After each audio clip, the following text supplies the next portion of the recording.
नमस्कार, आप देख रहे हैं द हिंद 24 न्यूज और मैं हूं आपके साथ साक्षी। आइए नजर डालते हैं आज की बड़ी खबरों की ओर। दुनिया में अद्वितीय गौ नगरी स्थल पर शिहोरी के युवाओं द्वारा छात्र नेता युवराज सिंह जडेजा का फूल माला और साल से सम्मान किया गया। चर्चा में रहे छात्र नेता युवराज सिंह जडेजा ने शिहोरी 4 रास्ता स्थित नीली गाय माता की प्रतिमा के दर्शन किए और वहां से पैदल चलकर शिहोरी 4 रास्ता से मुख्य बाजार गरबी चौक होते हुए नीली गाय माता मंदिर पहुंचे और समाधि ले चुकी और धन्य हो चुकी दुनिया की एकमात्र जीवित गाय माता के मंदिर में पहुंचे। शिहोरी गांव के युवाओं के अभिनंदन समारोह में पहुंचे और मेहनत के साथ गौ माता के इतिहास की जानकारी प्राप्त की। विद्यार्थी नेता युवराज सिंह जडेजा के साथ आम आदमी पार्टी के पाटन लोकसभा प्रभारी प्रभात सिंह सोनलकी, आम आदमी पार्टी के कांकरेज तालुका अध्यक्ष जेठुभा वाघेला और वालजी ठाकुर भी मौजूद थे। नीली गाय माता के मंदिर में दर्शन करने आए शिहोरी के युवाओं ने विद्यार्थी नेता युवराज सिंह जडेजा को फूलमाला और साल भेंट कर सम्मानित किया। आज रोज शिहोरी खाते ब्रिज नीचे स्टेच्यू गाय माता लाग्યું ત્યાં દર્શન કરી અને અહીંના જે ગ્રામજનોએ વાત કરી કે અહીંયા એટલે કે ગામની અંદર ગાય માતાનું મંદિર છે, વાદળી ગાય માતા છે, તેની જગ્યા સમાધિ લીધી છે, તો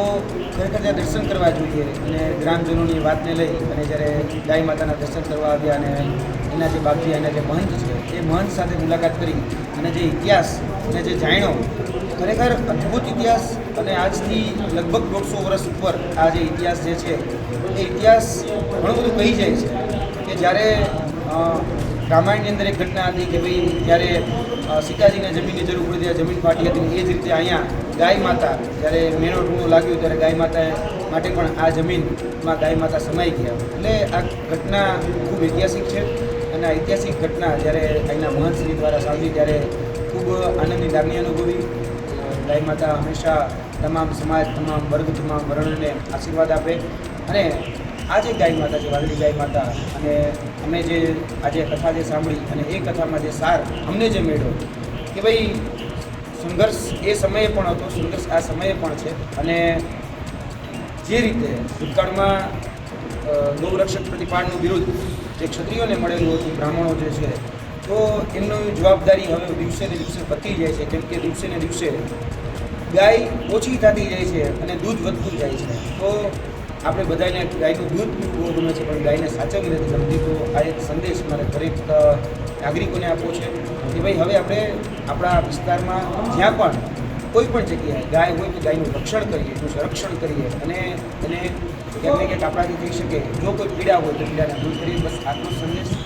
જય ગૌ માતા અને ગાયને એક રાષ્ટ્રમાતાનો દરજ્જો આપવામાં આવે એવી મારી સરકારશ્રીને આપેલ છે કે સરકારશ્રી ધ્યાન આપે કે ગાયને આવનાર દિવસોની અંદર ભારતની અંદર કમસે કમ